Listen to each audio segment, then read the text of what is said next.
윤정희는 남편의 창백한 얼굴을 바라봤습니다.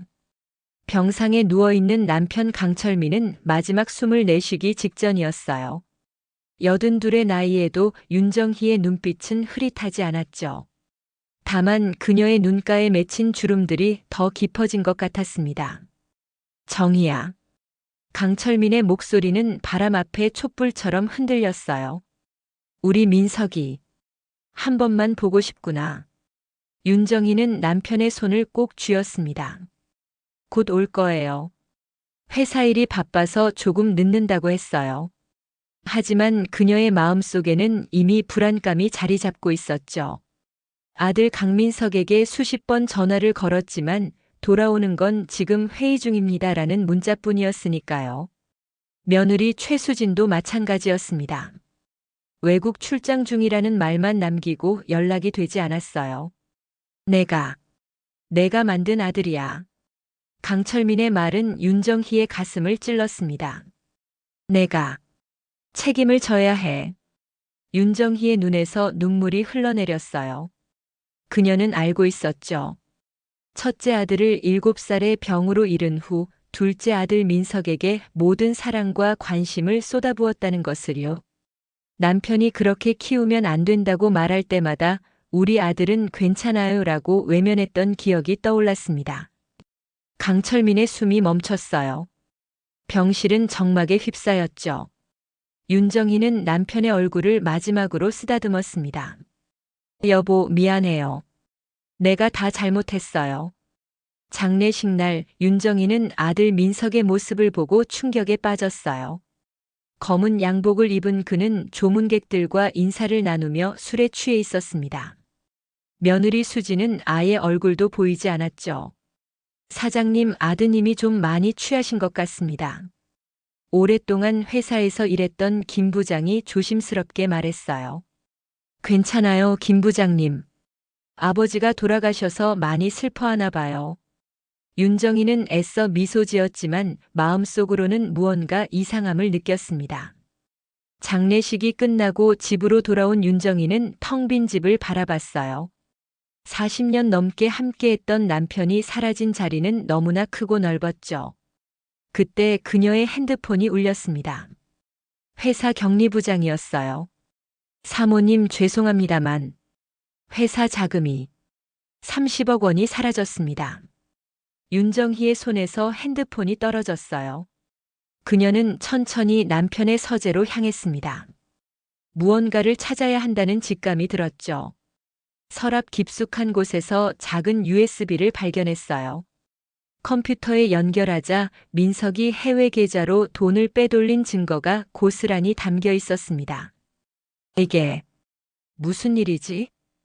윤정희의 눈빛이 변했어요. 어딘가 귀한 아들을 감싸던 따뜻한 눈빛은 사라지고 차갑고 날카로운 눈빛으로 바뀌었습니다. 다음 날 새벽 윤정희는 종갓집으로 향했어요. 시어머니가 살아계실 때 드나들던 비밀 문서고를 찾기 위해서였죠. 종갓집의 마루 밑 숨겨진 공간에서 오래된 상자를 발견했습니다.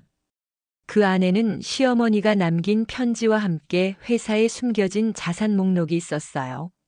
시어머니의 편지를 펼친 윤정희의 눈가에 눈물이 맺혔습니다. 사랑하는 며느리에게 내가 이 편지를 읽는다면 아마도 민석이가 내 예상대로 움직였다는 뜻일 거야. 시어머니는 30년 전부터 손자의 성격을 꿰뚫어 보고 있었던 거죠. 회사 자금의 상당 부분을 민석이 모르는 계좌로 옮겨두었다는 내용이었어요. 어머니. 윤정희는 편지를 가슴에 꼭 안았습니다. 시어머니가 평소에 너무 엄격하다고 생각했는데 알고 보니 모든 걸 예견하고 준비하고 있었던 거였어요. 윤정희는 서둘러 종갓집 비밀 금고를 열었죠. 안에는 회사 지분 40%에 해당하는 주식 증서와 함께 해외 계좌 정보가 들어 있었습니다. 민석이 알고 있던 30%의 지분은 가짜였어요. 진짜 힘은 어머니와 시어머니가 쥐고 있었던 겁니다. 이제 어떻게 해야 하지? 윤정희는 깊은 생각에 잠겼어요. 단순히 아들을 경찰에 신고하는 것만으로는 부족했습니다. 아들이 왜 이렇게 변했는지, 자신의 잘못은 무엇인지 깨닫게 하고 싶었죠. 다음 날 아침 윤정이는 회사로 향했습니다. 남편의 장례식 이후 처음 방문하는 거였어요. 직원들은 놀란 표정으로 그녀를 맞이했죠. 사모님, 이렇게 오실 줄은 몰랐습니다. 김 부장이 당황한 듯 말했어요. 윤정이는 미소를 지었습니다. 이제부터 자주 뵐 일이 있을 것 같네요. 임직원 전체 회의를 소집해 주세요. 회의실에 모인 직원들 앞에서 윤정이는 조용히 말을 시작했어요. 여러분, 제 남편이 세상을 떠났습니다. 하지만 회사는 계속되어야 하죠. 제가 앞으로 회장직을 맡겠습니다. 직원들 사이에서 술렁임이 일었죠. 모두가 전무이사인 민석이 회장이 될 것이라 예상했으니까요. 그리고 불미스러운 소식을 전해야겠네요.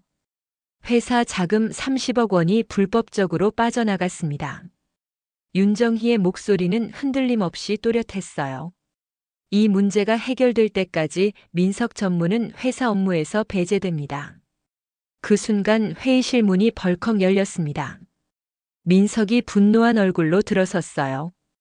어머니, 이게 무슨 짓입니까? 민석의 목소리는 떨리고 있었죠. 아버지가 돌아가신 지 얼마 되지도 않았는데 이런 식으로 나를 모욕하시겠다는 겁니까? 윤정이는 아들을 똑바로 쳐다봤어요. 과거에는 아들의 한마디에 마음이 흔들렸지만 지금은 달랐습니다. 민석아, 내가 회사 돈을 빼돌린 증거가 모두 여기 있단다. 윤정희는 USB를 들어보였죠. 민석의 얼굴이 창백해졌어요. 어머니, 그건 회사 발전을 위한 투자였습니다. 오해하지 마세요.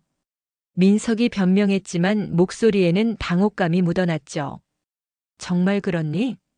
그럼 발리에 있는 호텔 예약과 요트 구매 계약서는 어떻게 설명할 거니? 윤정희의 질문에 민석은 대답을 못했어요. 회의가 끝나고 윤정희는 민석을 따로 불렀습니다. 3일 안에 모든 돈을 회사 계좌로 돌려놓아라. 그렇지 않으면 경찰에 신고하겠다. 민석의 눈에 분노가 번쩍였죠. 어머니, 제가 그동안 이 회사를 위해 얼마나 일했는지 아세요? 아버지도 형도 없는 이 집안에서 제가 얼마나 외로웠는지 아십니까? 윤정희는 아들의 말에 가슴이 아팠어요. 자신이 만든 상처였으니까요. 하지만 이제는 바로잡을 시간이었습니다. 내가 외로웠다면 그건 내 잘못이야. 내게 너무 많은 것을 허락하고 너무 적은 책임을 가르쳤어. 하지만 이제라도 바로잡을 거야. 윤정희의 목소리는 단호했어요. 민석은 문을 쾅 닫고 나갔습니다. 윤정희는 창가에 서서 멀어지는 아들의 차를 바라봤어요.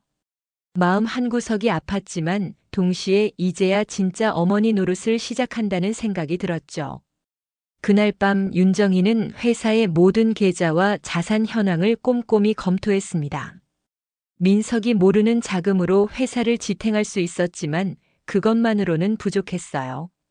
회사를 완전히 되살리기 위해서는 더 강력한 조치가 필요했죠. 새벽녘 윤정희는 잠에서 깨어났습니다. 꿈에서 첫째 아들이 나타났어요. 7살 때의 모습 그대로였죠. 엄마, 이제 슬퍼하지 마세요. 그리고 동생도 용서해 주세요. 그 목소리가 귓가에 맴돌았습니다. 용서는 할 수 있어. 하지만 먼저 바로 잡아야 해. 윤정희는 중얼거렸어요. 아침 6시 윤정희는 회사에 도착했습니다. 아직 사무실은 텅 비어 있었죠. 그녀는 민석의 사무실로 향했어요. 크고 호화로운 공간이었습니다. 벽에는 골프 트로피와 명품 시계 컬렉션이 진열되어 있었죠. 윤정희는 민석의 컴퓨터를 켰어요. 비밀번호는 민석의 생일이었습니다. 너무 뻔했죠. 컴퓨터 속 파일들을 살펴보던 윤정희는 충격적인 사실을 발견했어요. 민석은 회사의 핵심 기술을 경쟁사에 팔려는 계획을 세우고 있었습니다. 그것도 남편이 병상에 있는 동안이었죠. 이런. 윤정희의 손이 떨렸어요. 아들에 대한 마지막 믿음마저 무너져 내렸습니다. 그때 사무실 문이 열렸어요. 김 부장이 놀란 표정으로 윤정희를 바라봤죠. 사모님, 이렇게 일찍 오셨네요. 김 부장의 목소리에는 의문이 담겨 있었습니다. 윤정희는 침착하게 대답했어요. 좀 살펴볼 게 있어서요. 김 부장님, 잠시 이야기 좀 할까요? 두 사람은 회의실로 자리를 옮겼습니다. 윤정희는 김 부장에게 모든 상황을 설명했어요. 민석의 배신, 시어머니의 준비, 그리고 회사를 구하기 위한 자신의 계획까지 모두 털어놓았죠. 사모님, 저희가 어떻게 도울 수 있을까요? 김 부장의 눈빛은 진심이 담겨 있었습니다. 직원들의 도움이 필요해요. 모두가 함께해야 이 회사를 살릴 수 있어요. 윤정희의 목소리는 간절했죠. 그날 오후 윤정희는 회사의 핵심 인력들과 비밀 회의를 가졌어요. 40년 동안 회사와 함께한 베테랑들이었죠. 그들은 윤정희의 이야기를 듣고 충격을 받았지만 동시에 결연한 의지를 보였습니다. 우리 회사는 단순한 사업체가 아닙니다. 200명의 직원과 그 가족들의 생계가 달린 곳이죠. 윤정희가 말했어요. 민석이 배신했지만 우리는 포기하지 않을 겁니다. 직원들은 하나둘씩 윤정희의 편에 섰습니다. 회사의 기술을 지키고 민석의 불법적인 거래를 막기 위한 계획이 세워졌어요. 사모님, 민석 전무가 내일 중요한 미팅이 있다고 합니다. 경쟁사 임원들과의 비밀 만남이죠.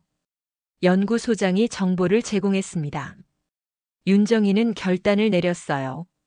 우리도 그 자리에 가겠습니다. 다음 날 고급 레스토랑의 한룸. 민석은 경쟁사 대표와 마주 앉아 있었죠. 테이블 위에는 회사의 핵심 기술 자료가 펼쳐져 있었습니다. 이 기술만 있으면 귀사는 시장을 장악할 수 있습니다. 가격은 50억 원이에요. 민석이 자신만만하게 말했죠. 그때 문이 열렸어요. 윤정희와 김 부장 그리고 연구소장이 들어섰습니다. 어머니, 민석의 얼굴이 창백해졌어요. 윤정희는 경쟁사 대표를 향해 정중히 고개를 숙였습니다. 죄송합니다만 이 거래는 성사될 수 없어요. 이 기술은 우리 회사의 소중한 자산이니까요. 경쟁사 대표는 당황한 기색이 역력했죠. 강 전무님이 모든 권한이 있다고 했는데 제 아들은 거짓말을 했네요. 윤정희의 목소리는 차분했어요. 모든 권한은 이사회에 있고 이사회는 이런 거래를 승인한 적이 없습니다. 민석은 자리에서 벌떡 일어났어요. 어머니, 이러시면 안 됩니다. 이 거래는 내 인생을 걸고 준비한 겁니다. 그래, 내 인생을 걸었겠지. 하지만 200명의 직원들과 그 가족들의 인생은 어떻게 할 거니? 윤정희가 물었죠. 민석은 말문이 막혔어요. 그의 눈에는 분노와 당혹감이 교차했습니다. 윤정희는 경쟁사 대표에게 명함을 건넸어요. 나중에 정식으로 기술 협력에 대해 논의하고 싶으시면 연락 주세요. 하지만 이런 방식은 안 됩니다. 그날 밤 윤정희는 종갓집에 앉아 깊은 생각에 잠겼어요. 이제 민석은 완전히 적이 되었죠. 하지만 그녀의 마음속에는 여전히 아들을 향한 사랑이 남아 있었습니다. 복수만이 목적이라면 이미 경찰에 신고했을 거예요. 윤정희가 진정으로 원하는 것은 아들의 잘못을 바로잡고 회사와 가족을 지키는 것이었죠. 다음 날 아침 윤정희는 현관 벨소리에 잠에서 깨어났습니다. 시계를 보니 6시였어요. 이른 아침에 누가 왔을까 싶어 조심스럽게 문을 열었죠. 그곳에는 경찰 2명이 서 있었습니다. 윤정혜 님이십니까? 회사 자금 횡령 혐의로 조사를 받으셔야 합니다. 윤정희는 당황했지만 침착함을 유지했어요. 무슨 말씀이신지. 경찰은 수색영장을 보여주었습니다. 강민석 씨의 고소장에 따르면 어머니께서 회사 자금 50억 원을 개인 계좌로 빼돌렸다고 합니다. 윤정희의 가슴이 철렁 내려앉았어요. 아들이 자신을 역으로 고소한 것이었죠. 집안이 경찰들에 의해 수색되는 동안 윤정희는 아들의 치밀함에 경악했습니다. 민석은 자신이 횡령한 증거를 윤정희에게 뒤집어 씌우려 했던 거였어요. 경찰서에서 조사를 받는 동안 윤정희는 시어머니가 남긴 비밀 계좌 정보를 떠올렸습니다. 그것만 있으면 자신의 결백을 증명할 수 있을 텐데. 하지만 그 서류는 종갓집 금고에 있었죠. 김 부장님께 연락해야 해요. 윤정희는 한 통의 전화를 허락받았어요. 김 부장님, 제가 지금 경찰서에 있어요. 민석이 저를 횡령 혐의로 고소했어요. 종갓집 금고에 있는 서류를 가져와 주세요. 하지만 김 부장의 목소리는 떨렸습니다. 사모님, 종갓집에 불이 났어요. 지금 소방차가 출동했습니다. 윤정희의 얼굴이 창백해졌어요. 뭐라고요? 경찰서에서 나온 윤정희는 곧장 종갓집으로 향했습니다. 100년 넘게 이어온 고택은 반쯤 불에 타 있었어요. 다행히 금고가 있는 부분은 화재를 면했지만 금고는 이미 누군가에 의해 열려 있었죠. 모든 서류가 사라졌습니다. 김 부장이 안타까운 표정으로 말했어요. 윤정희는 무너지는 기분이었습니다. 증거는 사라졌고 아들은 자신을 고소했으며 종갓집은 불에 탔어요. 하지만 그녀는 포기하지 않았죠. 김 부장님, 아직 한 가지 방법이 남아 있어요. 윤정희의 눈빛이 결연했습니다. 그날 오후 윤정희는 시어머니의 오랜 친구 박 변호사를 만났어요. 85의 고령이었지만 여전히 예리한 법률가였죠. 정의 며느리, 이런 일이 있을 줄 알고 이걸 맡겨뒀다네. 박 변호사는 봉투 하나를 건넸습니다. 봉투 안에는 시어머니가 남긴 또 다른 편지와 USB가 들어있었어요. USB에는 회사 자금 흐름의 모든 기록과 민석의 횡령 증거가 담겨 있었죠. 어머니, 정말 감사합니다. 윤정희의 눈에 눈물이 고였어요. 다음 날 윤정희는 법정에 섰습니다. 민석은 자신감 넘치는 표정으로 앉아 있었고 수지는 그 옆에서 차가운 미소를 짓고 있었죠. 하지만 증거가 제출되자 모든 상황이 역전되었어요. 이 증거에 따르면 오히려 강민석 씨가 회사 자금을 횡령한 것으로 보입니다. 판사가 말했습니다. 민석의 얼굴이 하얗게 변했어요. 이건 조작된 거예요. 어머니가 나를 음해하려고 만든 거라고요. 법정은 소란스러워졌죠. 윤정희는 조용히 앉아 아들을 바라봤습니다. 마음이 아팠지만 이제는 뒤로 물러설 수 없었어요. 재판은 윤정희의 승리로 끝났습니다. 민석은 횡령 혐의로 구속될 위기에 처했지만 윤정희는 아들을 고소하지 않겠다고 선언했어요. 하지만 회사에서는 완전히 배제하겠습니다. 또한 불법으로 빼돌린 모든 자금을 반환해야 합니다. 윤정희의 조건이었죠. 법정 밖에서 민석이 윤정희에게 다가왔어요. 그의 눈에는 분노와 두려움이 섞여 있었습니다. 어머니, 왜 이러세요? 저는 어머니의 아들인데. 모든 걸 빼앗으실 건가요? 윤정희는 아들을 똑바로 쳐다봤어요. 내가 먼저 모든 것을 빼앗으려 했잖니. 아버지의 회사, 직원들의 생계, 그리고 내 신뢰까지. 그건 제가 가져야 할 권리였어요. 형이 죽고 나서 어머니는 저를 그저 형의 대체품으로만 보셨잖아요. 민석의 목소리가 떨렸습니다. 윤정희의 마음이 무너졌어요. 아들의 말이 부분적으로는 맞았으니까요. 첫째 아들을 잃은 후 그녀는 민석에게 지나친 사랑과 집착을 보였습니다. 그것이 결국 민석을 망쳐놓은 것이었죠.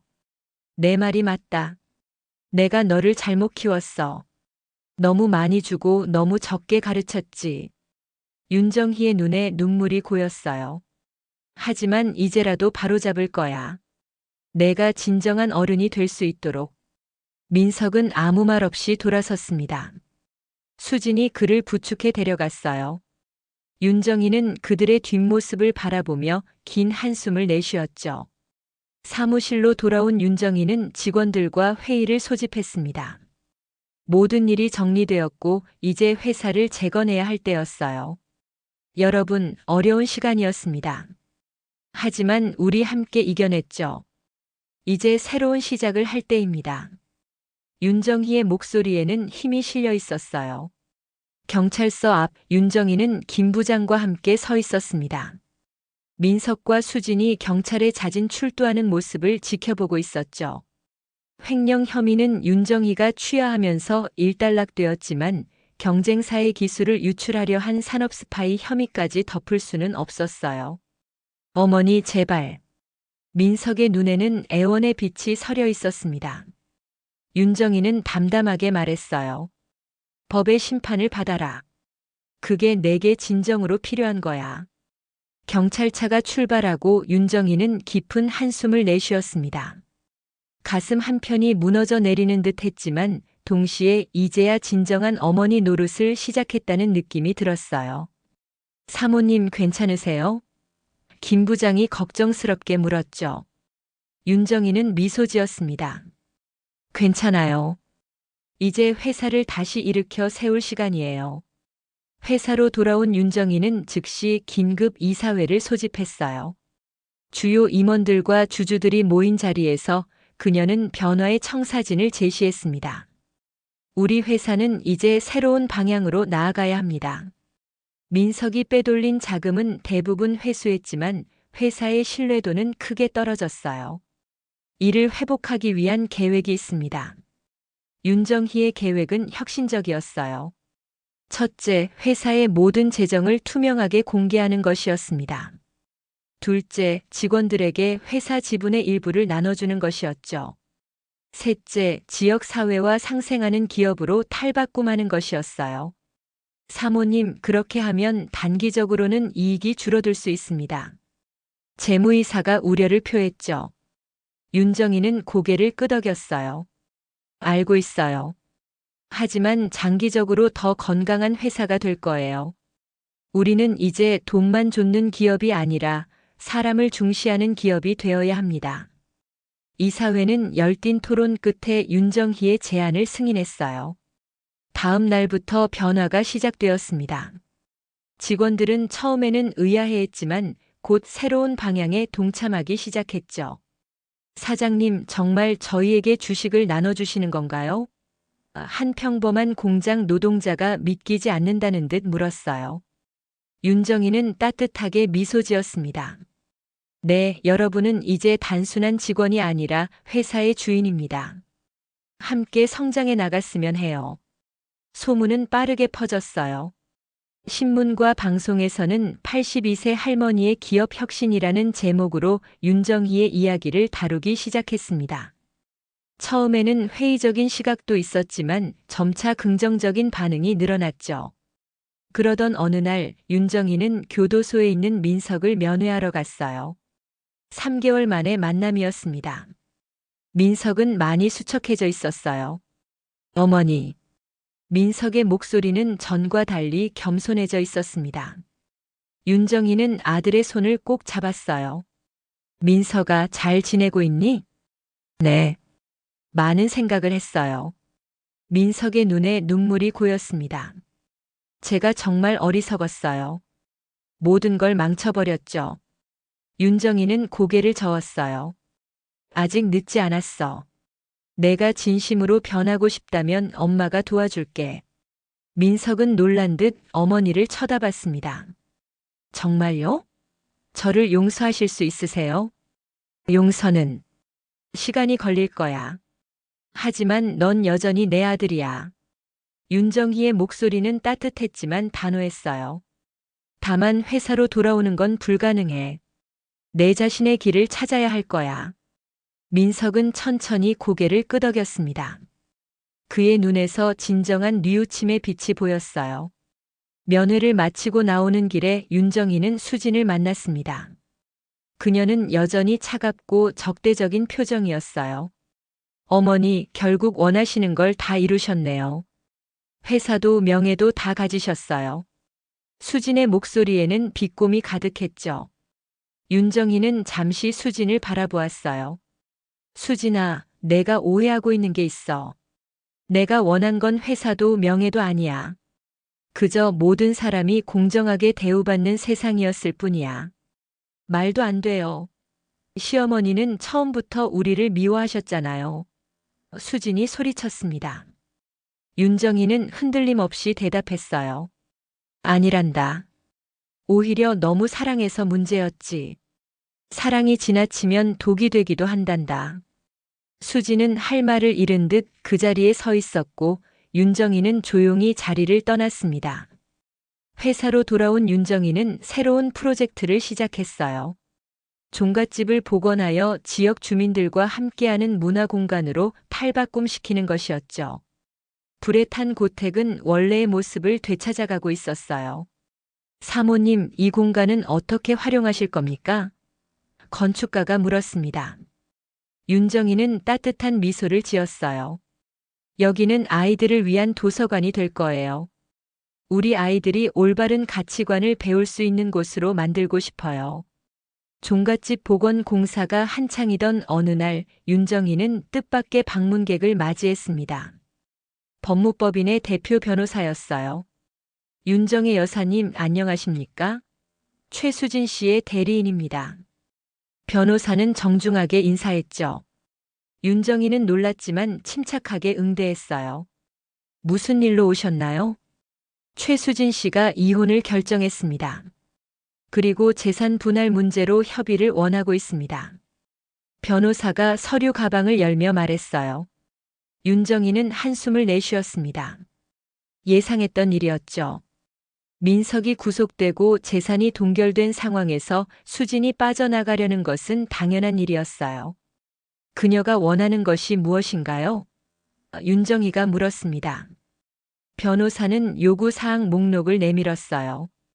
서울 강남의 아파트, 별장, 해외 계좌의 절반, 그리고 회사 주식 10%까지 요구하고 있었죠. 윤정이는 서류를 천천히 살펴보았습니다. 변호사님, 제가 한 가지 제안을 드려도 될까요? 윤정희의 제안은 단순했어요. 수진에게 서울 아파트와 생활비를 지급하되 회사 주식은 일절 주지 않는 조건이었습니다. 대신 수진이 가지고 있는 민석의 비리 증거를 모두 넘겨달라는 것이었죠. 어떻게 수진 씨가 그런 증거를 가지고 있다고 확신하시나요? 변호사가 의아해했어요. 윤정이는 미소 지었습니다. 며느리를 30년 가까이 지켜봤어요. 그녀는 항상 보험을 들어두는 타입이죠. 일주일 후 수지는 윤정희의 제안을 받아들였어요. 예상대로 그녀는 민석의 추가 비리 증거를 갖고 있었습니다. 해외 비자금 계좌와 가짜 회사를 통한 자금 세탁 증거였죠. 윤정희는 이 증거들을 검찰에 넘기지 않고 자신만의 계획에 활용했어요. 먼저 해외 계좌의 돈을 모두 회수했습니다. 그 돈으로 직원들의 복지 기금을 만들었죠. 그리고 가짜 회사들은 모두 정리하여 합법적인 기업으로 재탄생시켰어요. 사모님 정말 대단하십니다. 김 부장이 감탄했어요. 보통 사람이라면 이런 상황에서 무너졌을 텐데. 윤정이는 고개를 저었습니다. 나도 수없이 무너지고 싶었어요. 하지만 내가 쓰러지면 우리 직원들은 어떻게 되겠어요? 가을이 깊어갈 무렵 종갓집 복원 공사가 마무리되었어요. 옛 모습은 간직하되 새로운 기능을 갖춘 공간으로 탈바꿈했죠. 1층은 도서관과 문화공간으로 2층은 지역 주민들을 위한 교육센터로 변모했습니다. 개관식 날 많은 사람들이 모였어요. 지역 주민들, 회사 직원들, 그리고 언론인들까지. 윤정이는 떨리는 마음으로 단상에 올랐습니다. 오늘 이 자리에 함께 해주셔서 감사합니다. 이 종갓집은 우리 가족의 역사가 담긴 곳이에요. 하지만 이제는 더 이상 한 가족만의 공간이 아닙니다. 모두의 공간이 되었죠. 윤정희의 연설은 단순했지만 가슴에 와닿았어요. 그녀는 자신의 실수를 인정하고 새로운 시작을 선언했습니다. 특히 직원들과 그 가족들을 진정한 가족으로 여기겠다는 약속은 많은 이들의 눈시울을 붉혔죠. 행사가 끝나갈 무렵 예상치 못한 손님이 나타났어요. 가석방된 민석이었습니다. 그는 많이 달라져 있었어요. 비싼 양복 대신 소박한 차림이었고 오만한 표정 대신 겸손한 미소를 짓고 있었죠. 어머니. 민석은 조심스럽게 윤정희에게 다가왔어요. 주변이 갑자기 조용해졌습니다. 모두가 이 모자의 재회를 지켜보고 있었죠. 윤정희는 잠시 아들을 바라보았어요. 그리고 천천히 팔을 벌렸습니다. 많이 지쳤겠구나. 민석은 어머니의 품에 안겼어요. 큰 소리로 울음을 터뜨렸죠. 정말 죄송합니다, 어머니. 용서해 주세요. 윤정희도 눈물을 흘렸습니다. 아들을 용서하는 것은 쉽지 않았지만 그것이 진정한 어머니의 모습이라고 생각했어요. 그날 밤 윤정희와 민석은 복원된 종갓집의 마루에 앉아 오랜 대화를 나눴습니다. 민석은 감옥에서의 시간이 자신을 완전히 바꿔놓았다고 말했어요. 물질적인 것보다 정신적인 가치를 깨달았다고 했죠. 앞으로 어떻게 할 계획이니? 윤정희가 물었어요. 민석은 잠시 생각에 잠겼다가 대답했습니다. 작은 사업을 시작해 보려고 해요. 돈을 위한 사업이 아니라 사람을 위한 사업을요. 윤정희는 미소 지었어요. 그래, 그게 내 아버지가 진정으로 원했던 거란다. 민석은 눈물 어린 미소를 지었죠. 어머니 정말 감사합니다. 제게 두 번째 기회를 주셔서. 윤정희는 아들의 손을 꼭 잡았어요. 우리 모두에게 두 번째 기회가 필요한 법이란다. 그날 이후 윤정희와 민석이 함께 시작한 작은 사업은 점차 성장했습니다. 지역 농산물을 이용한 식품 회사였어요. 처음에는 작게 시작했지만 진정성 있는 경영 방식이 사람들의 마음을 움직였죠. 겨울이 깊어가던 어느 날 윤정희는 병원에서 충격적인 소식을 들었습니다. 말기암이라는 진단이었어요. 의사는 남은 시간이 길어야 6개월이라고 했죠. 할 수 있는 치료법은 없나요? 윤정희가 담담하게 물었어요. 의사는 고개를 저었습니다. 항암 치료를 시도해 볼 수는 있지만 여사님의 연세를 고려하면 남은 시간을 편안하게 보내시는 것이 좋을 것 같습니다. 집으로 돌아오는 길 윤정희는 창밖으로 펼쳐진 도시의 풍경을 바라봤어요. 83세 나이에 죽음을 맞이한다는 것이 특별히 두렵지는 않았습니다. 다만 아직 마무리하지 못한 일들이 있었죠. 그날 저녁 윤정희는 자신의 일기를 펼쳤어요. 50년 넘게 써온 일기장이었습니다. 첫째 아들의 탄생부터 죽음까지, 민석의 성장과 변질, 그리고 최근의 화해까지. 그녀의 인생이 고스란히 담겨 있었죠. 이제 마지막 장을 써야 할 시간이구나. 윤정희는 중얼거렸어요. 다음 날 윤정희는 김 부장을 불러 자신의 상태를 알렸습니다. 김 부장은 충격에 빠졌지만 윤정희는 침착했어요. 김 부장님, 이제 회사를 완전히 정리할 시간이에요. 제가 구상한 계획이 있습니다. 윤정희의 계획은 회사를 직원들에게 완전히 넘기는 것이었어요. 소유권의 70%를 직원 소유로 전환하고 나머지 30%는 윤정희가 설립한 재단이 관리하여 이익금을 지역 사회에 환원하는 구조였죠. 사모님, 그렇게 하시면. 김 부장이 말을 잇지 못했어요. 윤정희는 미소 지었습니다. 맞아요. 제 개인 재산은 거의 없어지겠죠. 하지만 괜찮아요. 돈보다 더 값진 것을 남길 테니까요. 이 소식을 들은 민석은 즉시 어머니를 찾아왔어요. 어머니, 왜 그런 결정을 하셨어요? 그건 우리 가족의 재산인데. 윤정희는 아들을 진지하게 바라봤습니다. 민석아, 너도 이미 알고 있잖니. 진정한 부는 돈이 아니란다. 사람과 사람 사이의 신뢰와 사랑이야. 민석은 잠시 침묵했다가 고개를 끄덕였어요. 알겠습니다, 어머니. 제가 어머니의 뜻을 따르겠습니다. 이후 몇 주 동안 윤정희는 모든 법적 절차를 마무리했습니다. 회사는 직원 소유 기업으로 전환되었고 종갓집은 문화재단으로 기부되었어요. 윤정희가 남긴 개인 재산은 얼마 되지 않았지만 그녀는 만족했습니다. 봄이 시작될 무렵 윤정희의 건강은 급속도로 악화되었어요. 그녀는 병원 대신 종갓집에서 남은 시간을 보내기로 했죠. 오래된 대청마루에 누워 하늘을 바라보는 것이 그녀의 일과가 되었습니다. 어느 날 예상치 못한 손님이 찾아왔어요. 전 며느리 수진이었습니다. 그녀는 많이 달라져 있었어요. 화려한 옷차림과 장신구 대신 소박한 차림이었고 눈빛도 한결 부드러워져 있었죠. 어머니, 안녕하세요. 수진이 조심스럽게 인사했어요. 윤정이는 놀랐지만 반갑게 맞이했습니다. 수진아, 어서 와라. 앉으렴. 두 사람은 처음으로 솔직한 대화를 나눴어요. 수진은 자신이 처음부터 돈만 보고 결혼했다고 고백했고, 윤정이는 며느리를 제대로 알아보려 하지 않았던 자신의 잘못을 인정했죠.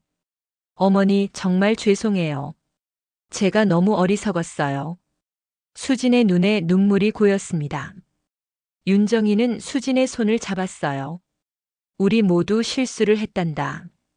중요한 건 그것을 인정하고 바로잡으려는 마음이지.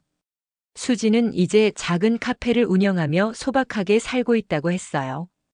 민석과는 여전히 연락하지 않지만 스스로의 삶을 찾아가고 있다고 했죠. 행복하니? 윤정이가 물었어요. 수진은 잠시 생각하다가 대답했습니다. 네, 어머니. 처음으로 진짜 제 삶을 사는 것 같아요. 윤정이는 미소 지었어요. 그럼 됐다. 그게 내가 바라는 전부란다. 다음 주 회사에서는 창립 50주년 기념 행사가 열렸습니다. 윤정이는 몸이 약해진 상태였지만 휠체어를 타고 참석했어요. 직원들은 그녀를 열렬히 환영했죠. 무대에 오른 윤정이는 짧지만 의미 있는 연설을 했습니다. 50년 전 제 남편이 이 회사를 시작했을 때 그는 한 가지 꿈을 가지고 있었어요.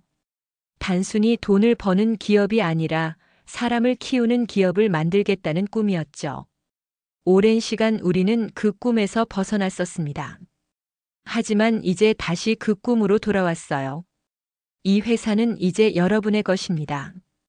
여러분과 함께 성장하고 여러분의 가족을 지키는 회사가 되길 바랍니다.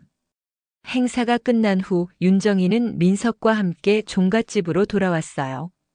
그날 밤 그녀는 마지막 일기를 썼습니다.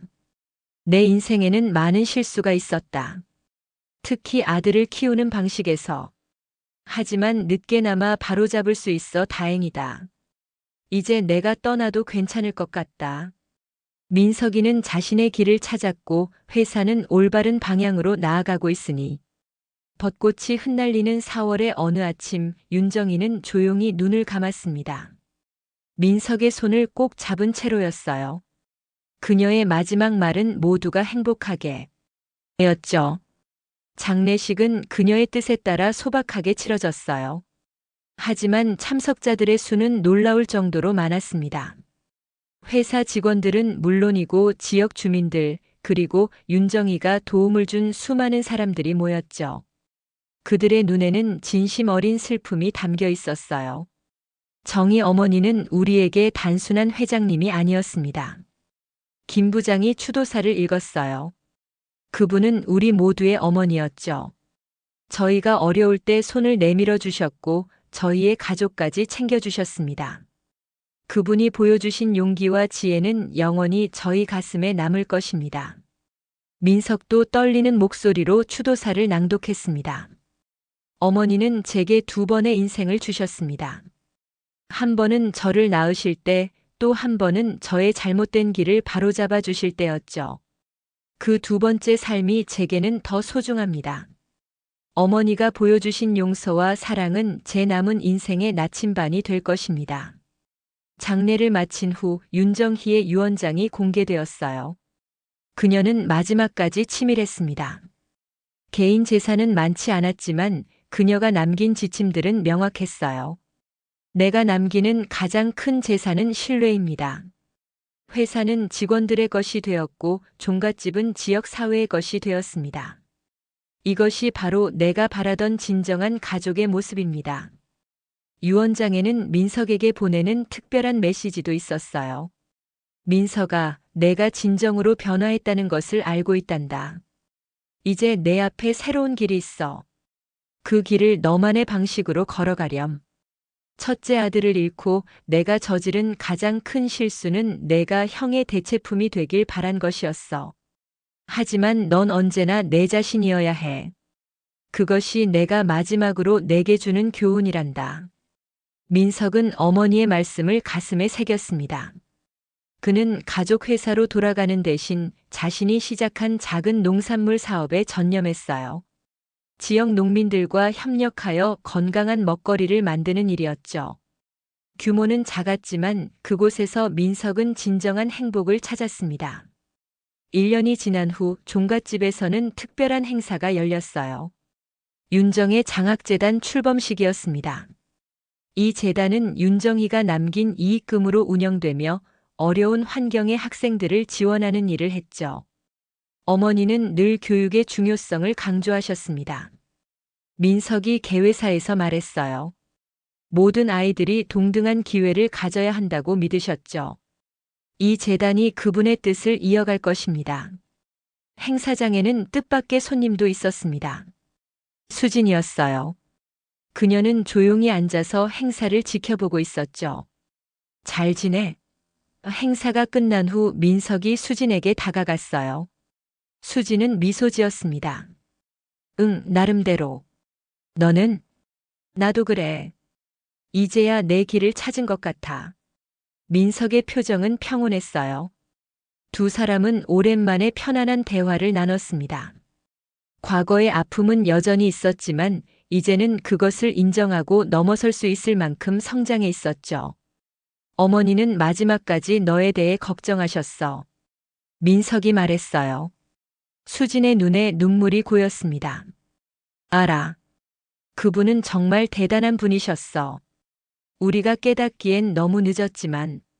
민석은 고개를 저었어요. 아니야, 늦지 않았어. 우리는 지금도 어머니의 가르침대로 살아가고 있잖아. 그날 이후로 회사는 점점 더 성장했습니다. 직원 소유 기업이라는 새로운 모델은 많은 주목을 받았고 다른 기업들도 이를 따라하기 시작했어요. 회사의 상품은 정직함과 상생이라는 가치로 소비자들의 신뢰를 얻었죠. 종갓집은 지역의 중심 공간이 되었습니다. 도서관에서는 매일 아이들의 웃음소리가 울려 퍼졌고 문화공간에서는 다양한 예술 활동이 이루어졌어요.